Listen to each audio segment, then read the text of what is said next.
sake of time, we can get started. I'm sure a few more people will roll in.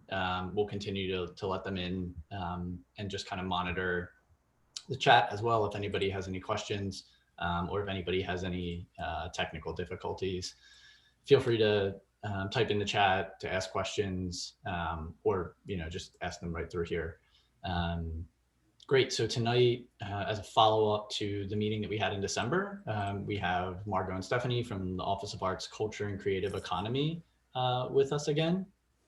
And I'll give them a moment to introduce themselves. But tonight, we really just want to touch on the process again that we started to talk about in December, and then make a few decisions, or at least start to talk through some decision-making around a few areas of what this art project, could look like, whether it's, reusing some existing materials, if it's a project that the community can be involved in and wants to be involved in, and if, what the location might be.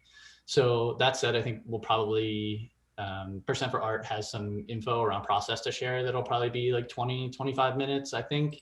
MTWB has some slides that we can then share, and then we're reserving like the second half of the meeting, half hour or so, for some conversation, feedback, and plans moving forward. So yeah, on that note, we are recording.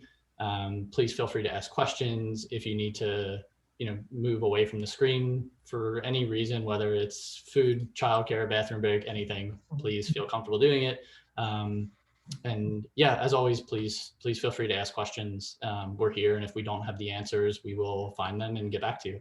So on that note, Margot and Stephanie, do you want to try sharing screen, make sure that we can all see? Cool. Okay. All of you. Got it. Thank you.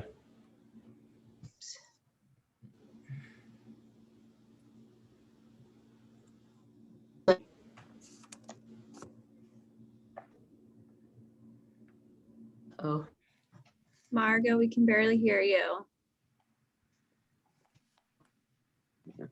take off my, can you hear me and see me? We can hear you now. Hear you. We can hear you, yes. Oh, so strange. You guys are very faint. I'm having ability problems with my internet. I was saying thank you to everyone for coming out tonight, and I'm really looking forward to talking through the Percent for Art process and how it is a really fun process to be involved with. I think, commissioning new permanent, new.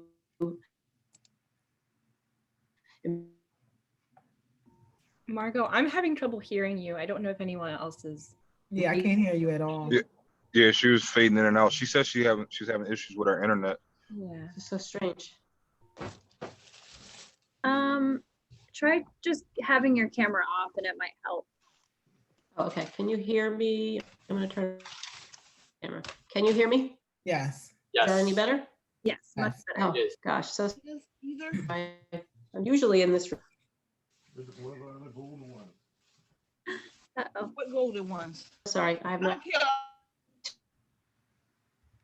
To going through the and the rec center users and commissioning some new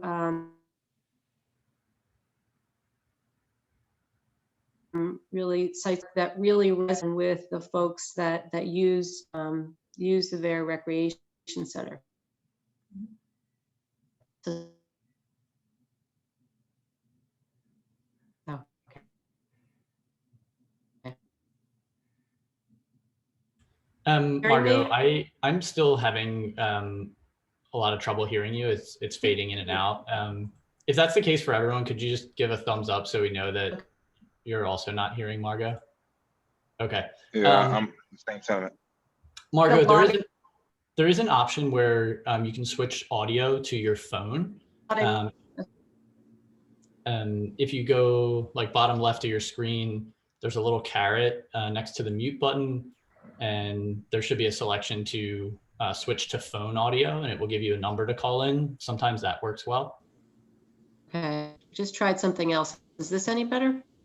We can hear you. I can hear you. Yep. Yes, we can. Yes, we can hear you now. It sounds like. Not for. You can hear me now. Okay, you can hear me fine? Yes. I Yes. can barely hear you guys. I'm gonna try the phone audio. What does that mean? I need, When you click on it, it will give you. Can you're on mute? Okay. Thank you. Yeah, Margot, when you select the switch to phone audio, it will give you a phone number to dial in. And by calling that number, we'll get audio through your phone, but you'll still have video through your screen.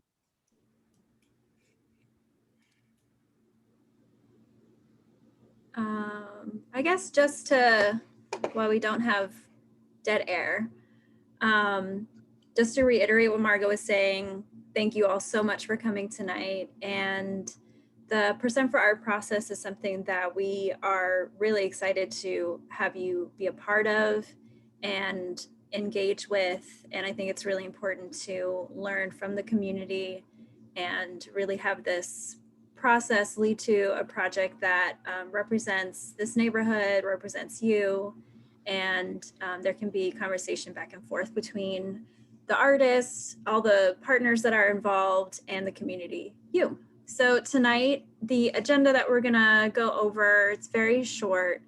We're just gonna talk about the Percent for Art program, do a quick overview, and talk about who will make up the Vare Percent for Art committee. And then we'll learn a little bit about the call to artists or the request for qualifications. That's what RFQ stands for, what that process entails.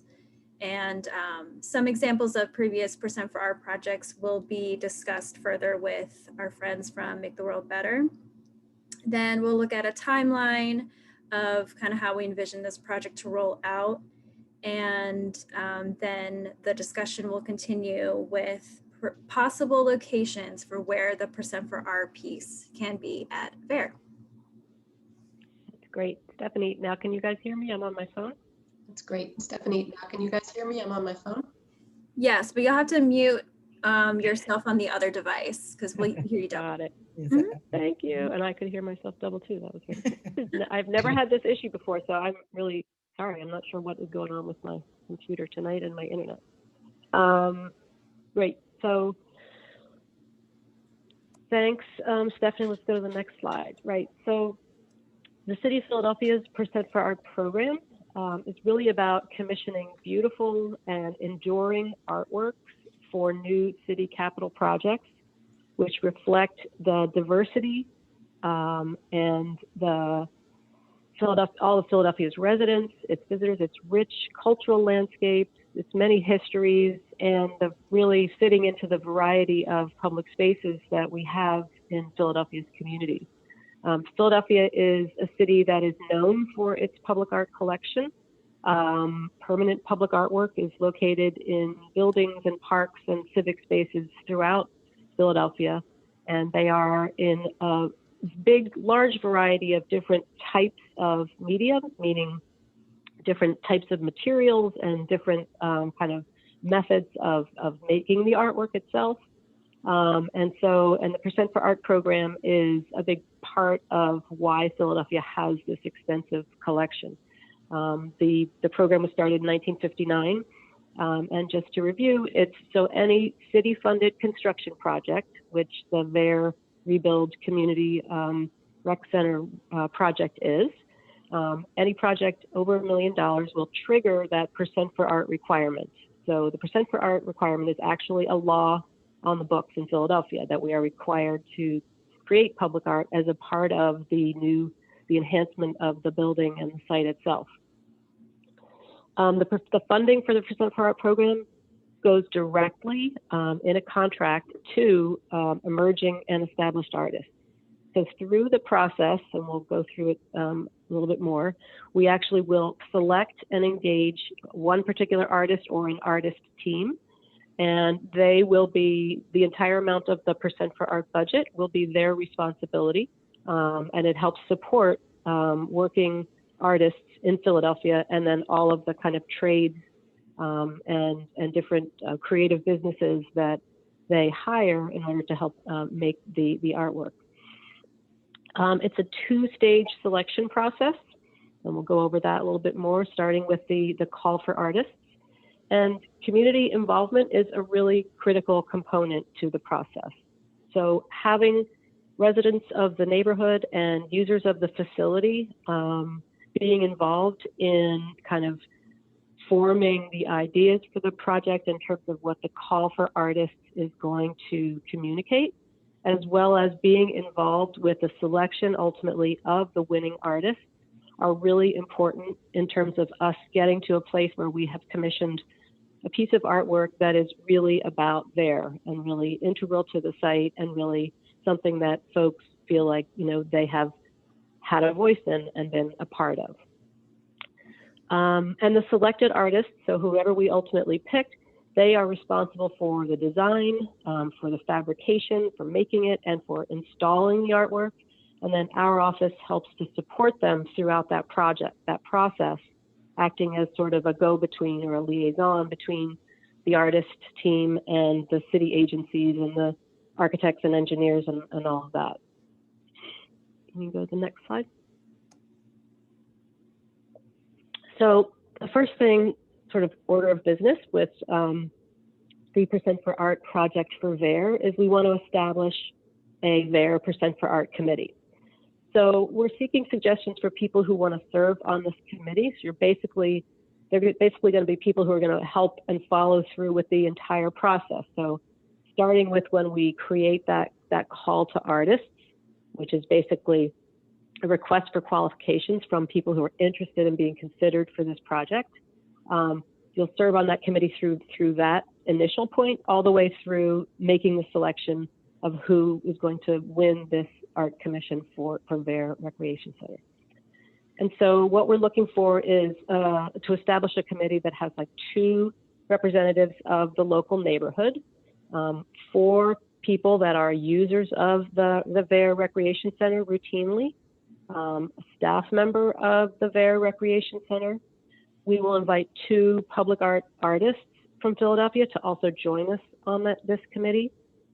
And then representatives from MTWB, from Rebuild, from Philadelphia Parks and Rec, and from our Office of Arts and Culture.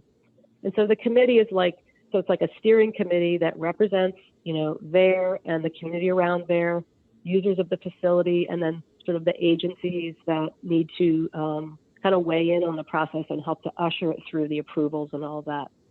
And then we include a couple of public art artists because they can help with, you know, they have experience in making public art and in sort of ideas about public art that can be really informative as we go through this process.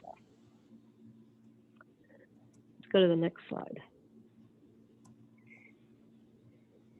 So just to continue, so the role of that committee, as I said, will really be to represent the community. So given that we can't have sort of, you know, 2,000 people working to select the artwork, we're setting up this committee to be a representative body for the local community, so to help select ultimately the artists and the public art.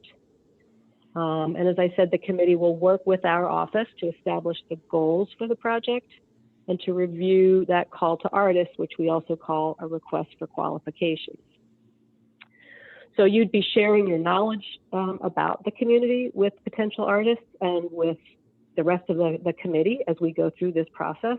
Your knowledge about the community, your knowledge about how the facility is used, histories and things that are important to the neighborhood, and you'd help select that winning Percent for Art project. And the way that we think this will best work, since MTWB has really been, you know, working with you all on this project for so long, and it's kind of embedded in the community in essence, that we're asking folks who might be interested in serving on this committee and making, you know, being one of the entities that we described in the makeup of the committee, that you reach out to Ken at MTWB, and he can kind of help to facilitate that process of us setting up that committee, because that's really kind of the first step, is establishing the folks that want to go forward with us and work on this project with us from the very beginning, with the call to artists, all the way to selecting the artwork. What's next in the slide? Is there another slide?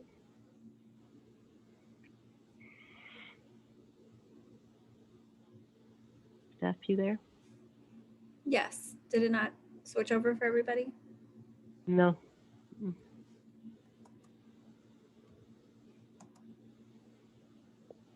What about now? Yep, there it is. There it is. Right. So that, as we said, so that first step was going to be to create that committee. And now the second step, step 2, is we're going to craft this, what we call the call to artists, which is also a request for qualifications. So we will draft that document and share it with the committee for their review. The document is essentially like an invitation for all artists that this is a new opportunity. This is the competition we are running for public art at Vare. It gives them information about the rec center and the new project that's going on there, as well as the community, the histories, the community engagement that's already taken place, the size of the budget. So it'll be sort of, an invitation that has all of the information about what has happened thus far at Vare. Sure. Can I interrupt you for 1 second? Just wanted to know, Certainly. is I know you said the qualifications for artists is going to be posted, or when the request goes out. My question to you is, with the local artists that may want to be involved, are things going to be, will they have an advantage considering that they're local, as long as things are on the up and up, or is it just open, period? Well, it's a city contract, so we have to make it sort of an open call, but we can put in this call to artists, if local artists is a priority for this community, if that's something that folks would really like to try to focus on, we can certainly craft the call to artists in such a way that we are saying, we're really interested in hearing from artists who, are local, or from folks partnering with local artists, or artists interested in working with local community and local community artists. So we can work that into the call to artists. That's right, one of the goals. Those are the things that we'll be talking about. That kind of, gives more of a sense of ownership as well. When an artist is local, and, it can be embraced even that much more. Absolutely. Absolutely. And I think, going through this process of potentially creating a proposal for Vare and, potentially being selected as a winner, it helps to, one of the goals of Rebuild in general is sort of building everyone's capacity. And so we are in the same, in that same vein, we are interested in helping local artists who may not have been through this kind of process before or done a public art project before. We are definitely interested in helping to see that they are through this process, that we help them to build capacity, that they're able to continue to apply for projects like this around the city. So yes, we're definitely, we'll definitely be working on that with you. Thank you for that question. That's very helpful. Thank you. I appreciate that. Yeah. So once we get that call to artists, that invitation with all the information in it drafted, and the committee has looked at it, so then we blast that out. We post it on our social media and our website, our social channels on our website. We have a mailing list of artists that in the past have asked us to make them aware of opportunities. And that's another thing. If folks have, email addresses, contact information for local artists, and we want to make sure that they receive this call to artists, that's information that we definitely want to collect from all of you and from the committee, whoever, ends up sitting on the committee, so that we can be sure to reach local artists and, Philadelphia-based artists who might not necessarily see this opportunity. We want to make sure we're really, casting a wide net and getting folks to really be aware of it that might not otherwise, that we really want to see it. So that call to artists goes out. Let's say we receive, for instance, let's say 50 people respond to this call to artists, and what they would be doing is sending us images of their existing artwork, so artwork they've already done, plus a resume or some other document that describes who they are, what their experience is. Then the committee will sit down, we'll take a look at all those 50 applicants to this project, and we will narrow it down. We'll call that list to a set of semifinalists, generally 5 artists that, based on their previous work and other criteria that we will discuss, that we decide these 5 artists are the ones we would like to move forward in this competition. And the next step for them, for those semifinalists, would be to attend what's called a pre-proposal meeting. And it's similar to a construction pre-proposal meeting. In regular life, we would meet on the site at Vare, talk all about, the rec center as it is, all the work that is going on, the renovation plans, so that they can get a real sense of the place and of the intent of all the renovation and the design work that's going on. They could talk to community members and committee members, so they get lots and lots more information about the place and the opportunity and the community. And we also, at that meeting, provide them just sort of the nuts and bolts information about what form their proposal to us has to be in, and kind of the city processes and paperwork that they need to understand as they move forward in the competition. Ultimately, those 5 semifinalists what they're going to do is create an actual visual and written proposal for what they are dreaming of doing, what they propose to do for the artwork for Vare Recreation Center. So they will present those art proposals to the committee. And all this is going to happen, I presume, on Zoom, since that's the way we're living. But so they'll make their presentation. The committee will have the opportunity to ask questions of each of them, and there'll be a deliberation period at the end of that meeting. And then hopefully the committee selects one artist, or perhaps it's a team of artists, to be the winner to move forward with the project. Then, so we've selected an artist or an artist team. That is considered a recommendation that then has to go to the city's art commission, which is like a design review board, to get final approval in order to move forward for the commission for the project. So that is I know it's a lot, and there's a lot of sort of steps and steps inside of steps in this process. But that's essentially what that call to artists phase is. As we, once we have the committee, we get into, here's the competition, here's the opportunity, we invite artists to apply. We narrow all the applicants down to a set of semifinalists that we think are the strongest and most interesting, potentially, to make an art project for Vare. And then we select a final winner, and then that winner has to go to the art commission for approval. Then after that, we issue a contract between the city and the artist, and then the artist begins their process of creating the actual artwork, and depending on what they've proposed, if they're working with the community on it as well in the making of it, all of that gets coordinated and gets installed on the site in coordination with the design and construction process. Any questions about any of that? I have a question. Mhm. This is Cheryl Mobley Stimson. I'm wondering, I want to piggyback off of the earlier comment that was made regarding using local artists or making sure local artists are in the loop. So I'm wondering about the possibility of inserting an additional step where there would be time to cultivate the interest in the community. I mean, Vare is located in South Philly, right? South Philadelphia has 2 of the magnet schools that have arts programs, both Gant as well as Meredith School over 5th and Fitzwater. Those kids all dumped into Kappa and other places, and several of them went to University of the Arts. All that is South. We own all that, South Philadelphia. People can call it what they want. It's still South Philly to native South Philadelphians, okay? So, I mean, there is a pool, conceivably, a pool that exists of a number of artists who may have been born, raised, even in South Philadelphia, even perhaps maybe in Vare's neighborhood. And And so they may know nothing about, I mean, I'm 4th generation South Philly, raised the 5th, okay?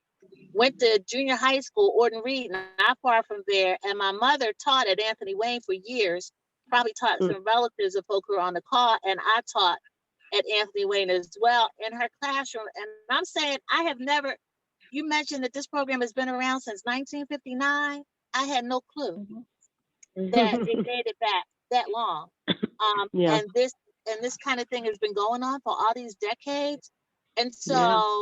so before we jump right into the process, the call for artists process, I'm thinking that it'd be a good thing if we could add an additional step where we actually searched for some folk who could perhaps meet the criteria. I mean, and I also want to say one more thing about that, because the city often comes into all of our neighborhoods, right, throughout Philadelphia with programs.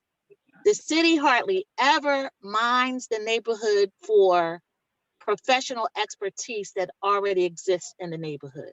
Like, I've never seen that happen, right? And we're often in the middle of making that request right at the time that the clock is ticking and the momentum is already established. And so there really is very little time to respond. And so I'm thinking that in terms of establishing mutual benefit, that might be a good thing to consider. This is great, Cheryl. I really appreciate your honing in on that. And I'll tell you what we did in another on another project recently that's just a little bit ahead of this project. And I think it's exactly what you're describing, basically. So once we draft this RFQ, but we also hold, soon after that, I think that was where we fit the step in, we hold like a workshop. We really, reach out and try to get folks in the local community by a number of different means, to be aware of this opportunity and to know that we are holding a workshop specifically to specifically to share with people, raise awareness about this opportunity, and to share with them how to apply. Because to some folks, it feels like, first of all, it's just a lot and they're not sure, they've never been through it before, so they could use assistance in doing that. And so the workshop intent is to raise awareness in the local community and to provide any kind of technical assistance that people need, if they need it, or to answer any and all questions. So to really kind of specifically spend time trying to gather that interest from the local community and to share the fact that this is an opportunity that we want them to apply to, and to give them any assistance that they might need in order to make that application. Does that sort of resonate with what you were exactly. talking about? But how much time did you set aside for that? Because I'm looking at the timeline that you've established for this project, and things already seem a little tight. So I mean, what would be the kind of time that you could set aside for getting the word out about the workshop, even before the workshop is held? Yeah. I mean, we do have.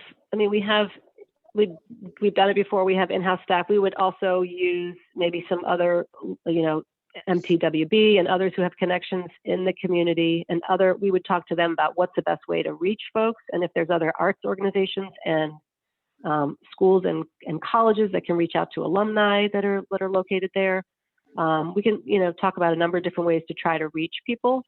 So I'm trying to pinpoint like an actual period.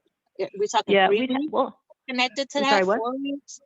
You envision we'll rework the timeline to fit that in and make sure that we give ourselves enough time to kind of raise awareness, reach out to people, make sure people are aware, and then and set that workshop so that people can be there. And obviously, like, the workshop gets recorded. We provide them our contact information. If anybody finds out and they, I need help applying, or what do I do if I have X, Y, and Z? Because just people have lots of questions sometimes, and we want to make sure that we're here to help people, who want to try to want to be involved and want to apply. So we can rework the timeline to make sure that we can fit that in. I think We'll that do would it, be wonderful. again, we have a model given that we've just done it with another project. But yeah, I'm really glad you brought that up. It's really important and timely. So anyway, this is the timeline, but we'll be reworking that to reflect this conversation. And we'll get back to you with that information. The main thing for us now would be kind of the establishment of the committee, and we're hoping to do that by February 16th, some point next week, just to try to keep things moving. And then we would have a kickoff meeting the week of February 22nd. So those are our tentative dates for now. And this might shift and change a little bit given our conversation. I did have another question, and I'm, Mhm. pardon me, I'm actually driving, so maybe I missed it. Is this a project for a single artist, or is there a multitude of artists, or will the committee determine how many artists will be needed? Well, generally we put the opportunity out as it can be an individual artist. You can apply as an individual, or you can apply as a team. So it could be 2 or 3 artists that want to work together. It could be an artist collaborative. There's a number of different kind of collaborative groups that work together in Philadelphia. It could be an artist who's applying by his or herself, but they intend to gather, certain local neighborhood artists to work with on the project. So there's a number of different ways it can go. We don't kind of limit. We don't say it has to be an individual artist or it has to be a team. We leave that open for folks to do what they want to do. Well, yeah, because I was just thinking, and I'm not an artist, and but I also was just thinking of small artists who may have great ideas, but maybe the load may be too much for them to have art throughout the whole entire building. So I was thinking that multiple artists may be the best route to go if we're going to keep it local or intend on keeping it local, or at least including local folks. Well, I think when Ken starts talking about the potential kind of the where, the locations and that kind of thing, we can kind of further dig into that subject, and it'll be helpful, I think. Okay. Because that is a good question. That's a good thought. All right. Thank you. Yeah, thank you. Is there a next slide on this one? More timeline. So this is what I was just discussing with you about. There's a pre-proposal meeting. We would have people have their proposals due to us. We then would hold a community input session once we have the actual art proposals from artists. We're talking about in June with MTWB holding, having a way for the larger community to weigh in and provide their reactions and their responses to the proposals that we ultimately get. So that's another, way that we try to ensure that folks are aware, folks have the opportunity to voice their opinions, again, their reactions, their thoughts. And then after that community input period, the committee will have all that community input information, and they will meet to select the finalist, who's the winning actual artist or artist team, to move forward with the project. And again, then the artist would have to go to the Art Commission for approval. And so for that, we're targeting at this point September of this year. And that's just another presentation that the artist will make. They will just make it to this Art Commission. So this appointed board that weighs, that considers any new commissions that we undertake and anything that we do to the city's public art collection. So by the fall, we're thinking we would be executing a contract with the artist. And then starting in winter, depending on weather and the type of artwork that they are making, the artist would begin their fabrication and installation, and that would continue into the spring and beyond, depending again on what they are proposing. Is there a template for the proposal? I'm sorry, is there a template for the there proposal? is. Okay. Yeah, there is. And so when we're at that pre-proposal meeting that I described, we will be providing that exact template for the artist so they know exactly what we want to see in those proposals. So we're comparing apples to apples. And so artists have a sense of what are the things that I'm asked that I need to include in my proposal. So a narrative, a concept, there's like a budget, and the budget is broken down very specifically. So, so artists know exactly kind of what we're looking for in the proposal, so that they're able to make, you know, the best presentation that they can of their work. Yeah, at that pre-proposal meeting, thank you. They will get that, you know, the guidelines for making the proposal. They'll get a sample copy of the city contract, so they know what they'd be getting into if they won the commission and they'd be executed in a contract with the city. And that contract, that boilerplate contract, also includes what the insurance requirements would be for doing this project, so they know what insurance they're going to have to buy, how much that'll cost, and that will help them when they're making their budget for their proposal, right? Breaking down all the different costs that are going to go into the project. So we give them, you know, overload them with all that information that they need in order to undertake a project like this. So with that, I'm going to turn it over to Ken, who's going to talk about the potential locations that were discussed about for Vare. Thanks, Margot. Real quick, I saw Yasmin threw in the chat that February 16th is a great day. Yasmin, is that a birthday we should know about or something? I'm going to take that as a yes, Yasmin. But we could talk more about it later. So I think, thanks, Margot, for that very clear description of the process. I'm going to share a screen now. If you have any issues seeing it, please let us know. Just throw something in the chat. But ultimately, we just wanted to chat about, you know, these opportunities that Margot is mentioning. The first that she just went through is, of course, this Vare Percent for Art committee. And we want to be really clear that the committee is not the only way to be involved in this artwork moving forward. Like Margot mentioned, we can have other workshops and meetings. I think we're viewing the committee as kind of like, you know, like community leaders on this project, but MTWB can work with these committee members, whoever they end up being, to host like smaller workshops or meetings with other community members, so that more people can provide some input and feedback on this process and on the art. And I think tonight, this RFQ or the call to artists that Margot was mentioning, there are a few decisions that folks tonight can have input on and influence, predominantly around community involvement with the artist, the reuse of existing materials on site, and the artwork location that Margot was just mentioning. I did want to take a second just to step back to some of the work that we all had done together over the past year, and touch base on this guiding principle for Vare. So I'll just read it out loud quickly, and I'll try and run through this so we have time for conversation. But the new Vare Rebuild project will build on, support, and grow the existing programs and people whose generosity has created a family culture at Vare since its doors opened to all. The project will remember the perseverance of those who endured division for Vare to become a safe space it is for youth to grow through athletics, education, and life skills, regardless of race, gender, economic status, or class.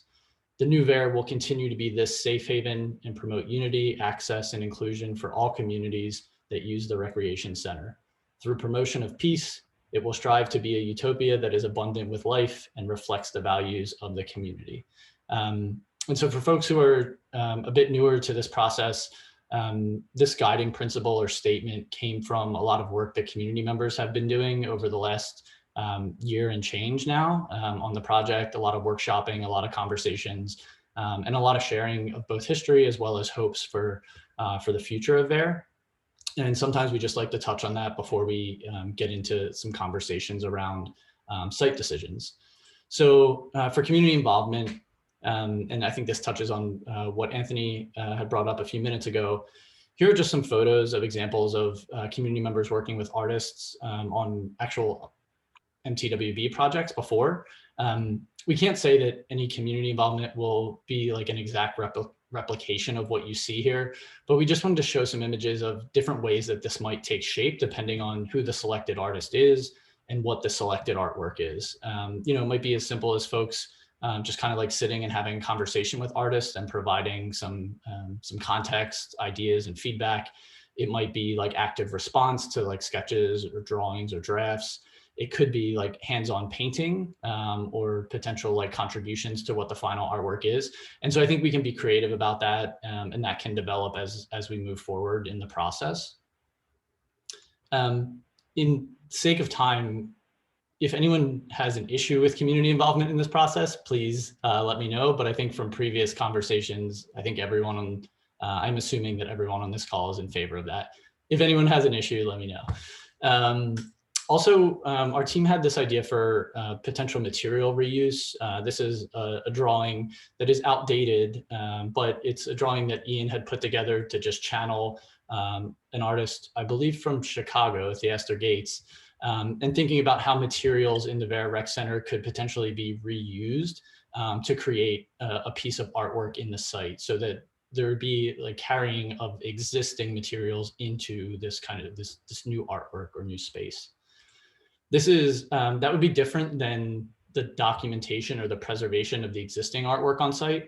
And we talked about this in the last meeting a bit. Some pieces can be moved into the new space because they are just easily like moved and hung. Other pieces might not be able to be moved into the new space, so those will be documented.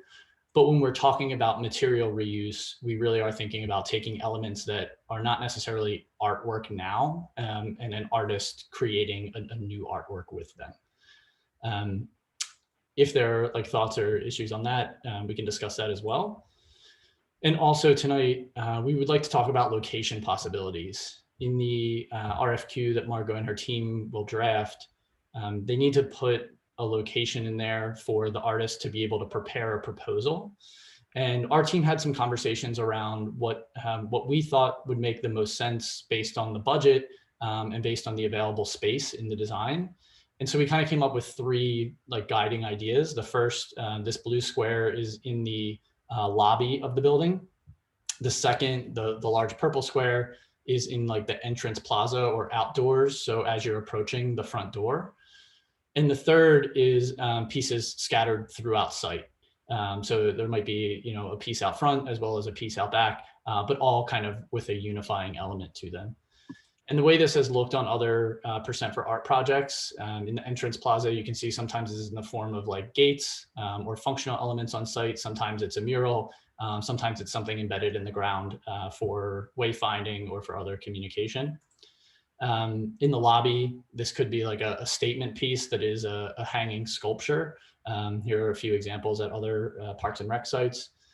And then throughout the site, this can take a number of forms, and you know, artists and community members hopefully will work together to come up with something really creative. But this can be seating, it can be wayfinding or signage, you know, things like that.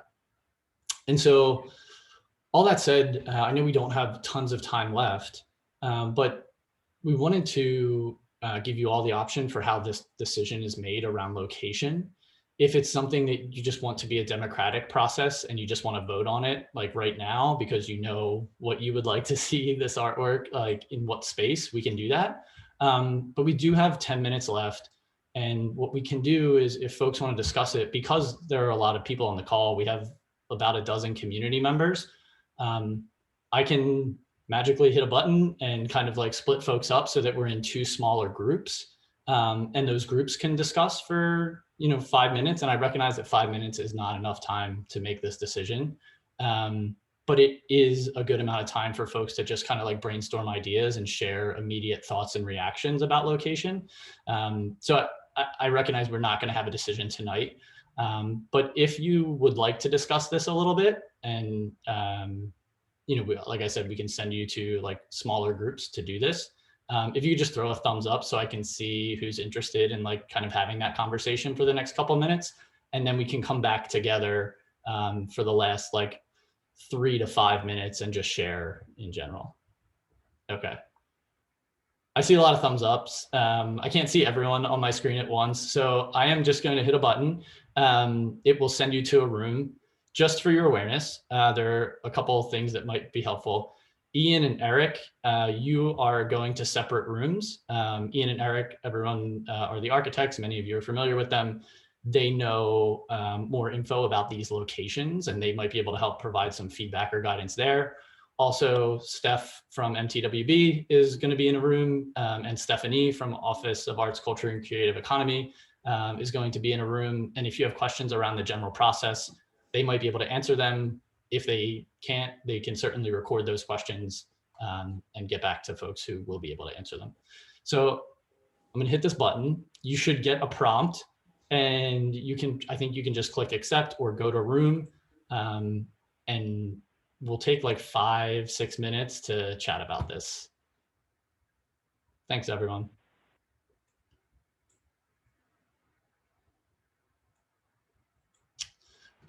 Tess, Kara, Natalie, and Katie, I did not assign us all to rooms. If you want to go to a room, let me know. Margot, I also did not assign you to a room. I didn't know how that would work with the phone audio, and I was nervous about losing you completely. That's fine. That's fine. Okay, cool. So yeah, we'll just give folks like 5 minutes, chat about it, and then we'll come back and do some share outs. And I'm sure there won't be like consensus, but I think we'll have some good information for follow-up conversations. Ken, how do I get to the room? Oh, Yasmin. Oh my gosh, I thought I sent you. Hold on.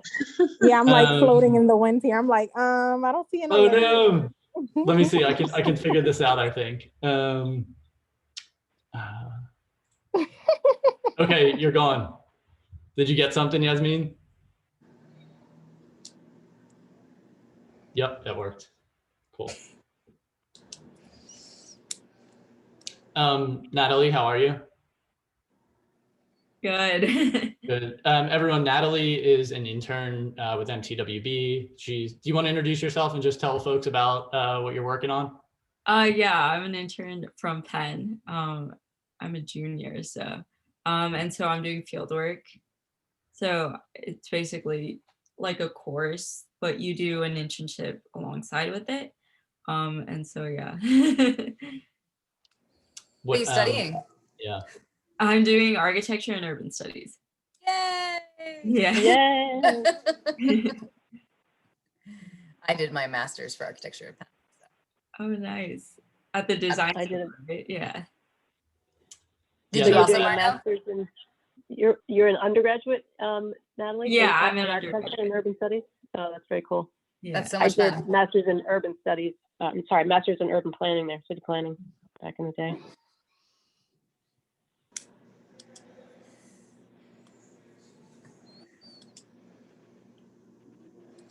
So does Lisa live in the Vare community? I don't think I've ever made that connection. Oh yeah, Lisa Summers. She does. That's so funny. Yeah. I've never put two and two together until today. Oh yeah, I think she worked at Vare for a brief time years ago. I'm not She's sure the if she leader at Finnegan, which is another real site. Yeah. Yep, exactly. So yeah, she's always been involved. I think at some point she was maybe like I don't know if she was a rec leader 3. Sorry, I don't know the numbers, like 1, 2, 3, which I don't know if it's escalating or de-escalating. I'm not sure. And I think for a time she was maybe an RSI as well at Vare and ran some programming. So everyone at Vare knows her. I think she's still very connected with everyone and super close with everyone. That's cool. Yeah, I think I've probably been in meetings with her in attendance and like only seen her as a community member and not made the connection that she worked at another parks site. So it's just funny. Yeah, she's an active and vocal community member, and I know they've been dealing a lot with the conversion of certain sites where she's essentially serving as like a proctor for the public school system right now, which is the access centers are intense. Yeah, they're really I'm sure Tess can attest to that. I mean, I don't work at them, but I know our staff are working really hard, so yeah, we have a number of sites where the rec staff, where the sites are access centers, and it's a lot. It's a lot. A lot with like no training right? Just kind of No. thrown on folks. Just like winging it. I mean, I can tell, I mean, I have one home doing virtual school, and that's a lot. I can't imagine being like an individual adult with a classroom full of kids when you're not a teacher, nor do you have like early had chat. They probably don't have like necessarily specific like academic training, right? I'm sure they're like childhood specific experience, but not like academic. And then they're all different age groups. Yeah. And different schedules too. And different schedules because different schools. Yep. And I know there were some like union rules around what we could and couldn't do. So we can't do any like teaching or helping with anything academic. But it's like technology, helping kids with technology and schedule. Yeah. I think like some of the sites have OST staff, which has been helpful. Like the out of school time folks, but not every site has them. So yeah. Now we're reopening gyms and rinks, so that gives like less staff to the access centers too. So yeah, the whole school thing is tough, really, really tough. I just noted to everyone that in 30 seconds we'll come back together. If some folks recognize that some folks probably need to leave right at 7, I can hang for a bit longer. So if folks want to share out a bit, we can do that. But we'll try and make space for the people who might have to leave to share first if they want to talk about what they discussed in their group, if anything.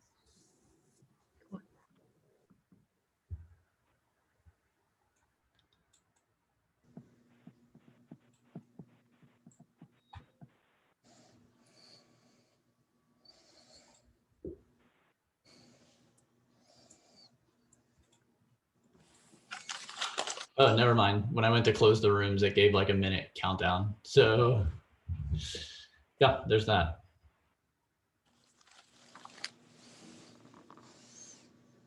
it never works how you want it to. I know, Zoom, it should be so easy, I feel like.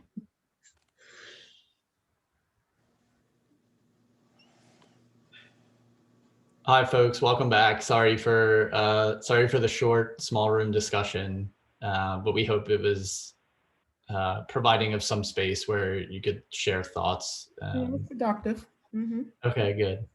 Stacy, I know you are watching the clock. If you need to roll at 7, it's totally fine. I think once everybody comes back in 2 seconds, we'll try and make space for folks who are leaving right this minute to share first. Hi all, welcome back. So just one quick note on time. I know we are at time. I can hang for probably another like 15 minutes and I will do that. And we can talk or anyone can share. If there's anyone who needs to leave like right at 7, I would just ask that we make some space for them to share first. So if there's anyone that wants to share what you talked about in your group or share thoughts, questions, if you need to head out, would you like to do that now? Well, Ms. Simpson and I discussed, we're both from the same generation. We're both from the same zip code. We know there's a lot of history. We know we have a lot to capture. And I think everybody's input is going to be divine. Maybe we have some pictures of her sons on the wall. So they're sport basketball players, and sometimes they don't get, we have a lot of stars that came from South Philly. We really do. And so the thought of that. So yeah, we had a great little, 5-minute discussion. But yeah. Okay, because I know 7 o'clock, gotta go. Yeah, thank you, Stacy. My pleasure. I'll speak to you guys later. Okay, take care, everybody. Great, thank you. All right. Yes, I'm done. Hello. That is how you schedule things. So yeah, I think what Stacy was sharing, that's a really great point, and it's helpful to understand that at least like one of those 2 options that were put out around community involvement, it sounds like everyone is in favor of community being involved in the artwork as much as possible. And if anyone discussed otherwise in their group, please let us know. Did anyone have any thoughts on location that you thought were important, or that you felt particularly strongly about? We came up with throughout the site. Okay. Yeah, thanks, Coach Ed. What made you all make that decision? I think So that go ahead, go ahead, Coach. All right. Well, I think that just with it being isolated from what Steph shared, that we had to pick a location. So out of the three choices, we thought that artwork spread throughout would, it lends more to the eye as opposed to just having artwork in one location as you come in and then no more artwork anywhere else. Yeah, thank you, Anthony. That's helpful to understand. So like your group, you felt it was important to have that balance of art throughout. Was Miss Case in your group? Yeah. Here I go. Yeah. Hi, Miss Case. How are you? Okay, yourself. Great, great. It's good to see you. Good to see you too. I was saying, well, we all agreed that throughout the building. To me, artwork throughout the building would like balance it out. Not just you walking through the front door and artwork. Hey, grandbaby. And you see artwork and that's it. Like the talent stops there. And we have a lot of talent, and who knows, we might, get a lot of artwork or whatever, and we don't just want to say, well, this is the artwork that we're going to pick, and the rest of y'all, take y'all artwork home or try somewhere else. So if you have like a variety of artwork and put it throughout the building or whatever, people will come in and say, that's nice artwork, or that's my artwork. Yes. And, is on display. Give them pride. Maybe they'll take care of the building much better. Yeah, that's a good point. Yeah, thank you. So I guess a couple points maybe that would be helpful for clarification. It sounds like your group is really interested in more opportunities for art, not just this single opportunity. And so if we went with the location being throughout the site, it would, for the Percent for Art project, it would still be working with one artist to do pieces of artwork throughout the site. I think we can also still work together to bring like community art as well into the building. Like for example, some of the framed mosaics that are in Vare right now could be brought into the building. I think some of the photographs and precious objects and maybe quotes from the studio work, we could find a way to incorporate into the building. And it sounds like there's, the also desire for community board, kind of like you all have now at Vare. Community board, trophy cases, opportunities for community members to post things and kind of show off their. Right. Yeah, that's really helpful. Thank you. And maybe I shared, oh, sorry. No, go ahead. I shared that I thought it'd be great to have artwork outside as well. I was just down at the Municipal Services Building earlier, and there's an iron out front where not far where the Rizzo statue used to be, and I didn't have time to. It caught my attention, and I wondered to myself like what it was supposed to represent, what was the meaning that was connected. I didn't really have time to explore that, but it at least says it resonated with me. Okay. And I think from the standpoint of transparency, which we touched upon this as well in our group a little bit. Stacy, I'm sure I know her from somewhere, but we went to rival high schools, and I went to high school with Ed in the same class. I don't live far from Seal. And as a young child, we used to have adults walk us to Vare to use that swimming pool just because of all the racial tension. And when we got in. When we were able to use it. Yeah. And you know, we laughed a little bit about, I mean, we used to have to run home from ordinary junior high school, right? So much racial tension. And not to be a Debbie Downer, but my first cousin, who was a star basketball player out of South Philadelphia and got recruited to play for Coach Cheney at Grant High School when he was there. And we just funeralized Coach Cheney, but he got beat to death with a baseball bat at 25th and Morris Street. Okay. He was older than me, obviously, but that never left my mind. And it's pretty ironic that my kids chose baseball as their sport of choice to have proficiency in. But that's just how, and everybody knows this, that's just how deep that racial tension was. Okay. And so I think anything, which is why I thought about outside art that would be inspirational to future generations. I mean, there's that playground right there. There's also that huge field in the back. So, you know, something that would speak to children or even speak to teenagers that would be thought-provoking, period. And futuristic. So I don't think we should limit the artwork to just inside. I think it should be outside as well. To the extent that it can be. I mean, I don't know what the budget is, how much, you know, but it's just something to think about. Yeah, thank you, Cheryl. That one, thank you for sharing, and two, yes, outside artwork is absolutely an option here, and it's something that for sure there is the budget to do.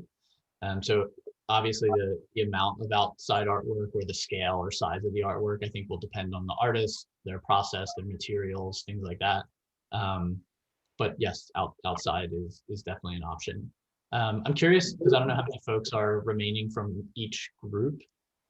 Did either group feel especially strong about like a single location outside? Because I don't remember who was in what groups, but it sounds like both groups like the idea of outdoor artwork. Is that right?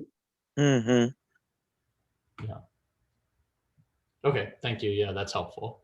And did either group feel like a specific location or a specific single piece was more important than artwork throughout the site? I don't think you can ever have too much art. No. That is an excellent answer. Okay, thank you. Yeah, that's really helpful. As I mentioned, I'm going to hang until 7:15. So if other folks have thoughts or questions. Man? Hey Warren, how are you? What's up? What's up, man? How everybody doing? We're good. How are you? Hey, Miss Case, how you doing? All right. Let's not make this thing all night. We know what we want to do. Let's just get it done. All right. What's the call, Coach? What is it, Warren? Man, it should be all over. You know how it is. It's a museum. Let's act like it's a museum. Can we get a thumbs up for all over treat Vare like it's a museum, if that's what folks would like to see? Yes. Yeah. Okay.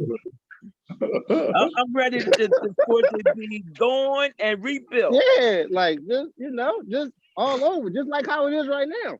It's not art in one spot. It's all over. Let's keep it. Thank you, Warren, for being a leader that I could not be in this moment. I appreciate it.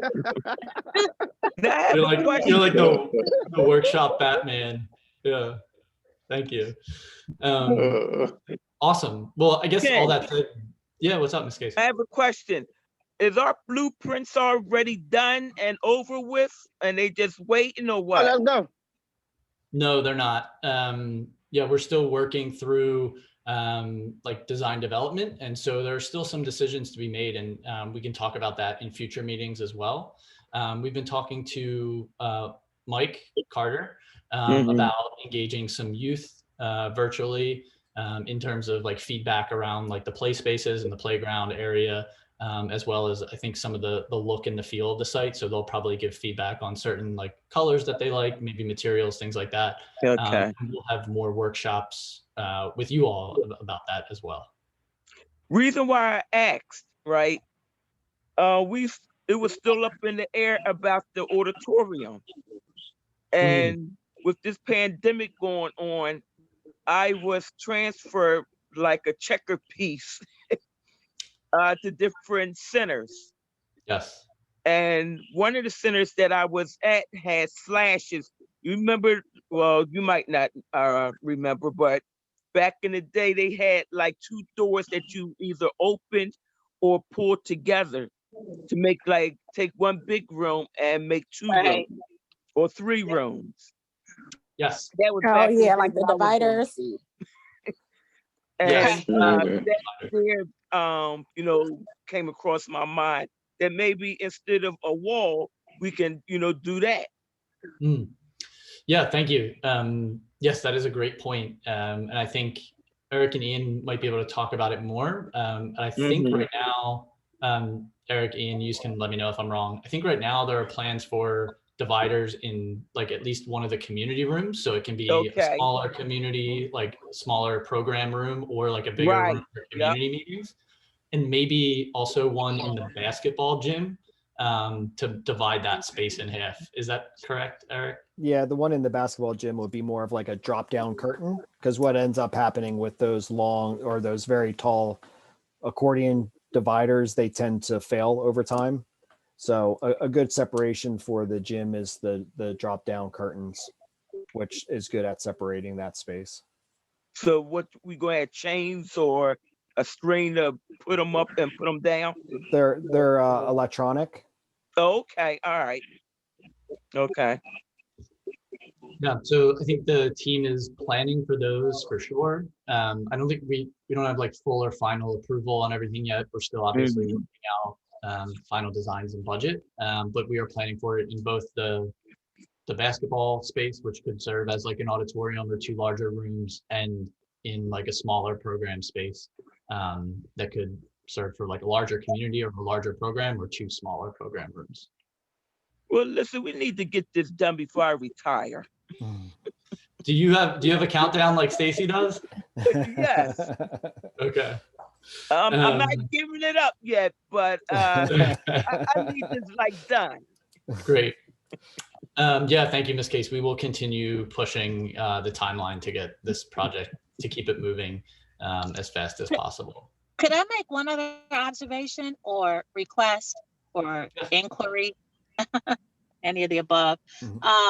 Is there any possibility or any room for bringing in, and I don't even know if we have anybody in the community who attends CHAD, which is the high school for architecture, right, and design, because I mean, I'm just thinking this would be a wonderful opportunity for that person or those couple of people to get in on the final design aspect of this and budget. I mean, especially during this time of the pandemic, when the kids who are being left further and further behind are kids of color who have fewer resources, and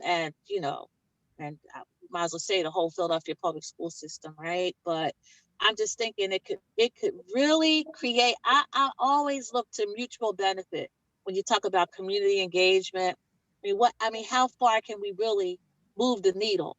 And what can we do to empower our kids in the community? Because that's the future. So I'd be happy to work on that if that's a possibility. I don't know if it is or not, but I at least wanted to put it on the table.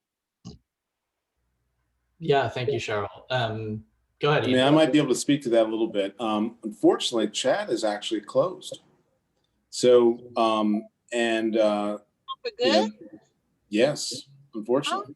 Oh, wow. Yeah, as of last year. So it's been a real disappointment within the architectural community in the city of Philadelphia, because that was ultimately the goal. But as a result of that, the Philadelphia AIA has taken some steps to establish a new network of sort of pipelining with a partnership with the Philadelphia chapter of the National Organization of Minority Architects, which I'm a board member of, and sort of stewarding people through. So it's not fully established yet, so I don't know if the timeline will actually work with this particular project. But I know we're a number of the board members, as far as Villanoma, have been sort of positioned in certain parts of this kind of system, including universities within the area, as well as the AIA and some other things, ACE, that are well established in order to deliver this kind of connection. So.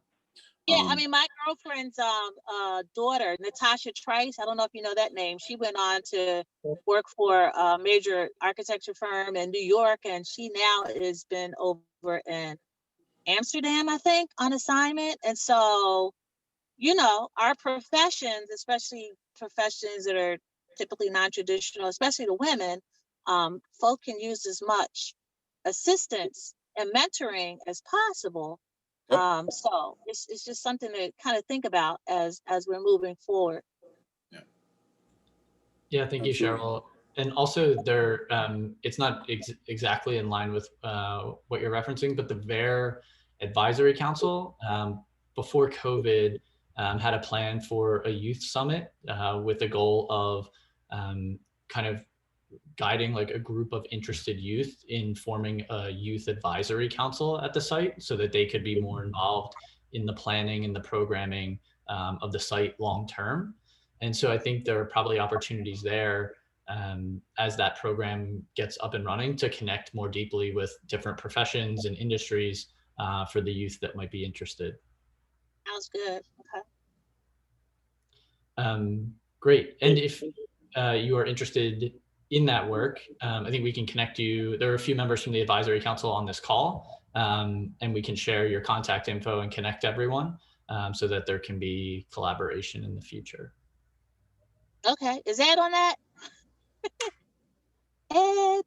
I think the advisory council is large and is many people. I think Coach Ed is in the advisory council. There is a small group of, I think it's 4 folks that are like the executive committee of the advisory council. Okay. And yeah, they are, Yasmin, Warren, Sharima, and Nicole. And we can connect all of you for sure. Okay. Thank you, Ken. I appreciate that. Yeah, no problem, Yasmin. Okay, great. So just as some next steps, I think MTWB Steph will send out an email. We'll send it in the next like day and a half probably with more info about how to get involved in the committee for the Percent for Art project at Vare if you're interested in being a committee member. Like Margot's notes mentioned, there are spaces reserved already for Vare staff. So in this case, for example, if you are interested in being a part of it, that would not kind of count against those numbers that Margot had shown for different community members. We definitely would love to have like a diversity of folks on the council representing, different parts of the neighborhood, as well as different programs, and so on and so forth. So if you are interested, please feel free to respond to Steph's email or just text me or her. I think we already know some folks that are interested from some past communications after the last meeting, which is great. But we will send out an email with next steps in the next like day and a half. Okay. Awesome. Thank you all for staying over. I am going to hang for a couple more minutes if anybody has anything else that they want to share. Anthony and Warren, if you can hang for a couple minutes, if you have the time, there's just like one question I want to run by you both from like a football standpoint. Other than that, thank you all. It was great seeing you. And thanks for making time tonight and being open. Yeah, great meeting. Yep. Thank you all so much. Hey, everyone. Thank you, everybody. Thank you all. Thank you. Bye-bye. Have a good day. Yasmin.